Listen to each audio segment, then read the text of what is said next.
राष्ट्र सर्वप्रथम, राष्ट्र सर्वप्रथम, राष्ट्र सर्वप्रथम, राष्ट्र सर्व। दिल्ली के कथित शराब घोटाले में आम आदमी पार्टी के नेता मनीष सिसोदिया को सुप्रीम कोर्ट ने राहत नहीं दी। अदालत ने उनकी याचिका खारिज कर दी है। पार्टी की ओर से प्रतिक्रिया व्यक्त करते हुए आपके वरिष्ठ नेता और मंत्री आतिशी ने एक महत्वपूर्ण प्रेस वार्ता को संबोधित किया। उन्होंने सुनवाई के दौरान सुप्रीम कोर्ट की ओर से की गई टिप्पणियों का जिक्र करते हुए कहा कि तीखी टिप्पणियों के बावजूद कोर्ट ने विपरीत ऑर्डर दिया है। आतिशी ने कहा कि पार्टी इस ऑर्डर को गहराई से देखने के बाद लीगल विकल्प के साथ आगे की कार्रवाई करेगी। जब सुप्रीम कोर्ट में मनीष सिसोदिया जी की बेल का केस सुना जा रहा था, तब सुप्रीम कोर्ट ने प्रोसिक्यूशन से बहुत तीखे सवाल पूछे।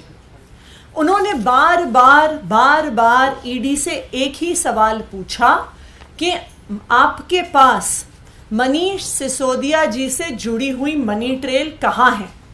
क्या उनके पास पैसा आया? क्या उनके परिवार के पास पैसा आया? क्या उनकी किसी परिवार के या उनसे किसी जुड़ी हुई कंपनी के पास पैसा आया?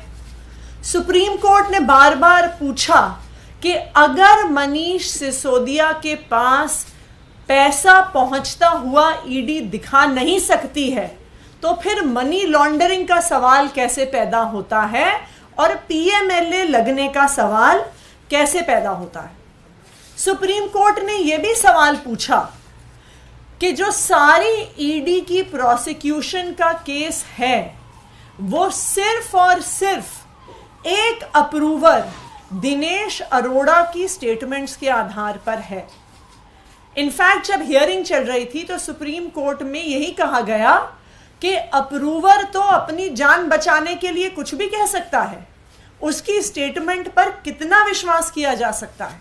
जो तीसरी चीज सुप्रीम कोर्ट ने उठाई, उन्होंने स्पष्ट तौर से बार बार ऑब्जर्व किया कि पॉलिसी मेकिंग कोर्ट के परव्यू में नहीं आती है।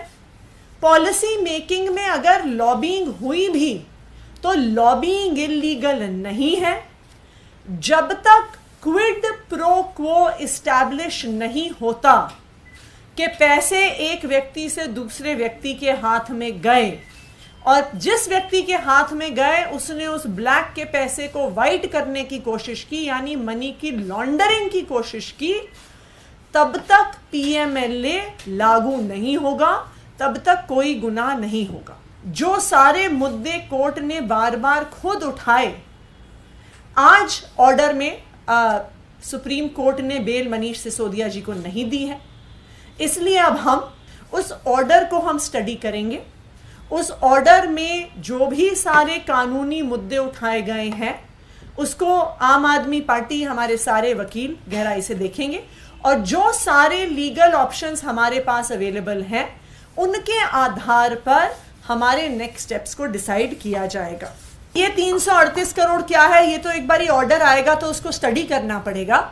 लेकिन जो पॉइंट सुप्रीम कोर्ट ने खुद उठाया था कि ये पैसा मनीष सिसोदिया के पास पहुंचा या नहीं पहुंचा, क्या उनके पास पहुंचा, क्या उनके किसी परिवार के व्यक्ति के पास पहुंचा, या उनकी किसी परिवार से जुड़ी हुई किसी कंपनी के पास पहुंचा, ये सवाल, इस सवाल का जवाब तो आज भी वही है, क्योंकि ईडी के अपने आरोपों में भी मनीष सिसोदिया के पास कोई भी पैसा पहुंचते हुए वो नहीं दिखा रहे हैं।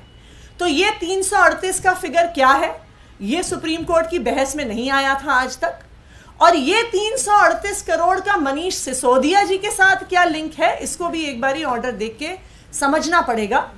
आम आदमी पार्टी एक ईमानदार पार्टी है। अरविंद केजरीवाल और मनीष सिसोदिया के नेतृत्व में जो दिल्ली सरकार चली है और आज भी चल रही है, आज तक 1 रुपए के भ्रष्टाचार में भी कोई भी आम आदमी पार्टी का नेता शामिल नहीं हुआ है। आम आदमी पार्टी ईमानदार थी, ईमानदार है और ईमानदार रहेगी।